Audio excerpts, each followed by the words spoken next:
So with the recent news that there'll be change in leadership next year, there's many different responses to that. But some people are feeling quite a lot about the uncertainty, are feeling perhaps different levels of anxiety and discomfort with that news. I wonder if you could offer some reflections about how to skillfully work with that. Yes. Oh, Canada.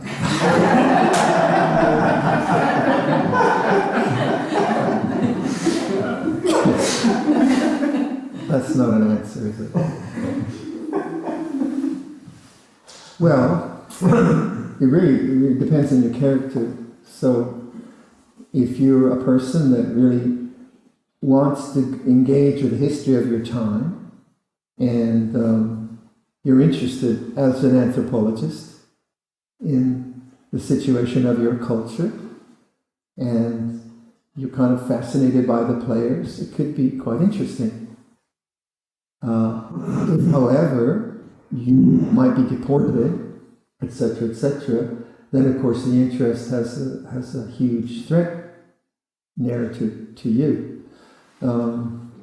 So I think the important thing is mental health rather than the news that's going on, because whatever happens, you're going to have to deal with it, and you probably deal with it okay. And so it's analogous to maybe going canoeing in Algonquin Park, which you've all not done. But Algonquin Park is a big park north of our monastery, and our monastery is on a lake, and we have canoes, and we go canoeing, things like that. We go camping.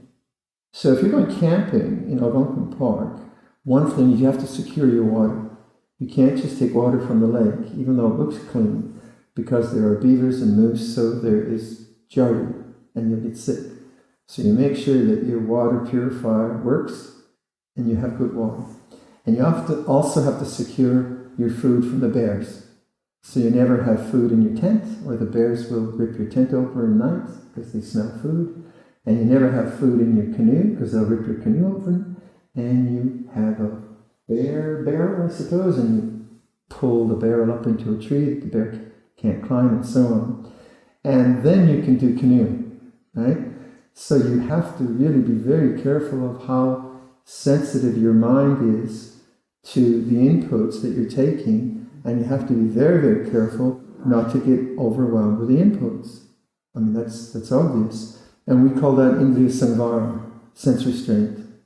So if your participation in what's going on now has no resting in it, if it's just one event after another, and your mind is just getting absorbed in a very negative way, horrifying way, or frightened way, or worried way, and you're also associating with people that do that all the time, your mind will be a mess. It's like you got bad water. So that's why our life is one of sense restraint, but it's also a very regular schedule, disciplined schedule of cleansing the mind, morning meditation. And if that starts to fall apart, if you don't, first of all, if you don't have a regular practice, you should really develop a regular meditation practice, because that's the indicator of where you're at, where yesterday's activities confused you. And if you start to lose that, then the confusion starts to dominate. If you're very, very sensitive in that way, if you're a good anthropologist, maybe it's not the problem, but most of us are pretty sensitive. And if you don't do that, then after a while you don't want to meditate, because it's hard to get back on the cushion because the mind is so messy.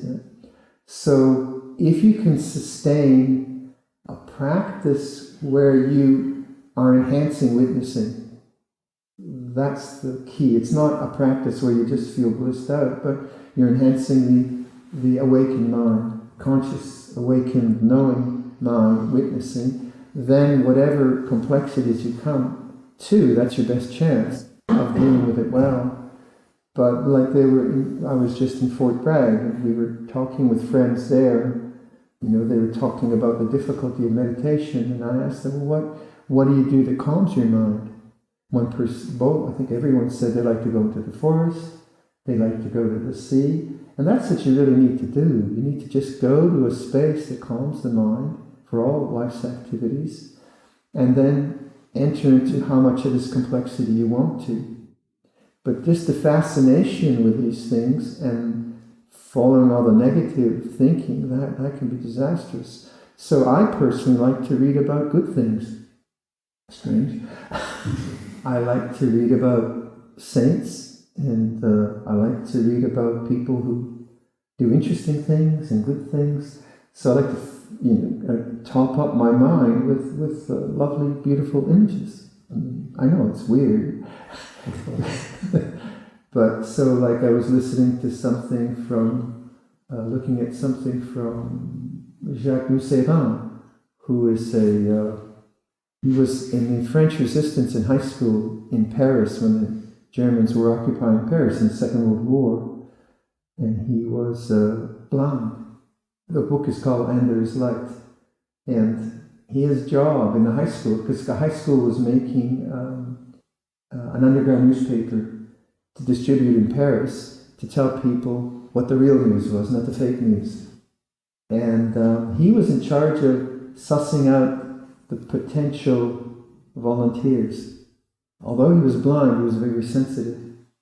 Unfortunately, he made a mistake, and there was one person who was not a good apple, and he got sent to Auschwitz. And then he survived Auschwitz, and he was such a lovable person, he was blind, that everyone took care of him. So, it was a horrible story, but there was like human strength and human aspiration, and that really does my heart good. So consider that, if all the information I'm getting is about human degradation, that's not a good idea, because there is the goodness in humanity. And then Kalyanamitta, beings who have a sense of composure. So if you can be the center of composure in your circle of friends, in your circle of worried people, you can be the center of calm. You can be the center of, well, yeah, it's bad, but... Like Ajahn Chunda, when you were saying, it's bad, but, you were offering a reflection which was very calming. And that is a beautiful thing to give to people, isn't it? When they're all getting frantic, it's terrible and so on, but... And maybe that's a huge offering, to society or wherever, just that kind of one-on-one offering. But you have to really protect your mind, because those news cycles are very toxic, very worrying. Then to kind of, the morning of the election, I just put on BBC Who Won and I turned it off. And then I just practiced, because of my particular viewpoint in life, I looked at disappointment. And I just, what's disappointment feel like? And it's very hard to actually look at disappointment. I wasn't horrified because I didn't have a huge investment and hopefulness in the election, but enough. And so, I can say disappointment manifests as thought. And the structure of thought is disappointment. How else could it be? So then I tried to get behind thinking, what does disappointment feel like? And then I saw there's a sense of dread, a kind of sense of dread in the background. Oh, that's what dread feels like. It was very nebulous, but it was an interesting meditation. And I came out of it feeling quite peaceful. And I didn't try to fix the dread, and I didn't try to fix the disappointment. I just knew, I see. And that's what I mean by when awareness and witnessing knows things directly without the mediation of thought, then subconsciously it creates a kind of, it is the refuge. It's the refuge for those kinds of things. Now, obviously, if I had, if I had more investment in American culture, and I was whatever, then it would be much more difficult. But it's the same idea, to look at fearfulness and worry and terror as objects. That's hard to do.